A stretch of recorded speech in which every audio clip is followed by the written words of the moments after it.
How to move ferrets outdoors. Do you not want those ferrets inside your home? You can move them out by following these simple steps. Steps 1. Create a ferret escape-proof environment, which is not the easiest task in the world. It is strongly recommended that you use hardware cloth, the same wire used in rabbit cages. 2. You could simply build a hutch, but try to go one step, a giant one, further, and give the little rascal a true habitat.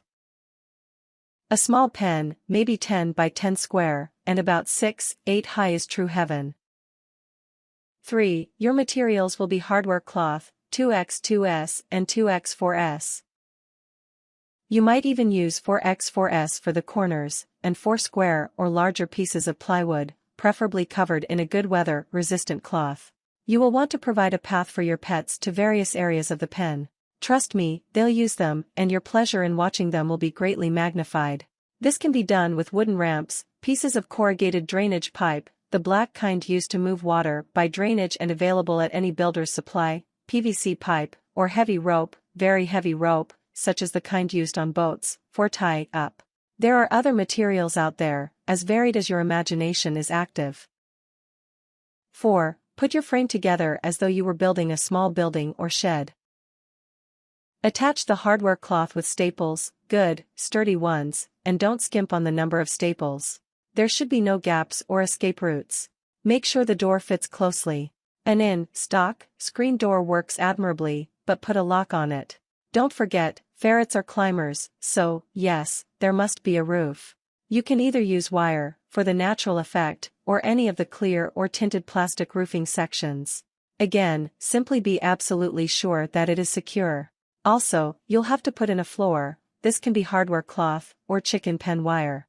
This will prevent digging out, or in. Don't forget about outside predators, including the family dog. You want your ferret colony to be safe.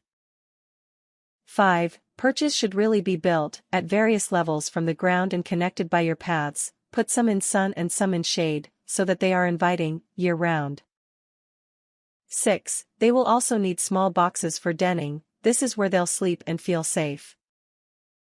These can be placed on the various platforms, rather than on the ground. You can have several ferrets in this area, each with their own sleeping box. If they prefer, they may pile in for a sleep over, you never know, and you have room to play with them, comfortably. 7. If you choose, you can run pathways to a covered area of the pen, and place their boxes there. Either way will work. 8. Don't forget the litter boxes, except that these can simply be boxes of sand. They will have to be cleaned, but not nearly as often. 9. Food and water must not be forgotten, of course. If the entire pen is open to the sky, with wire, then the food should be in something that is covered. A tiny pavilion, for posts and a cover, would be plenty. The water can be in pans, or drinking bottles, or both. It would also be nice to have a small pond for them, during the summer. Not just any kind of pre-fab pool, but something much smaller, to accommodate their size. And shallow, to prevent any kind of terrible surprise when you go out to play with them. 10. Start your ferret's residence outside, in the middle of spring, when chance of frost is completely past. The sleeping box and the sunny perches will provide warmth during this time. As the summer comes on, the fur will become thinner. As fall approaches, the fur will naturally thicken. By the time winter arrives, you will be amazed at the beauty of your pet. Tips.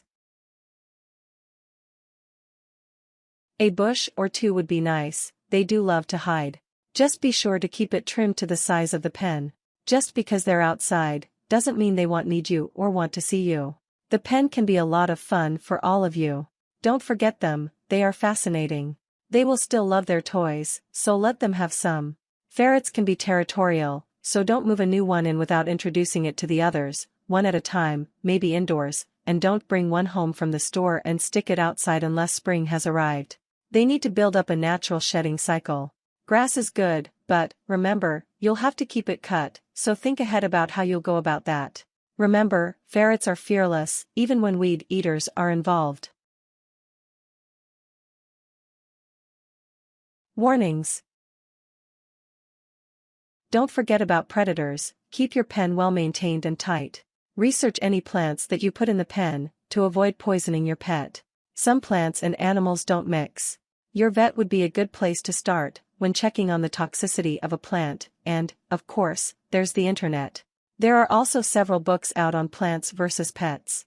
Make sure the climate where you live is appropriate for ferrets to live outside. Ferrets are very susceptible to heat stroke and could easily die if the temperature is 90 degrees Fahrenheit 32 degrees Celsius outside. If your area gets a lot of snow and freezing temperatures, be sure and either bring the ferrets in during the winter or set up pet-safe heaters in the habitat. Beware that ferrets are not wild animals, and cannot handle heat above 80 degrees or below 50 for long. If you cannot keep them, search for your nearest ferret-dedicated shelter or animal shelter.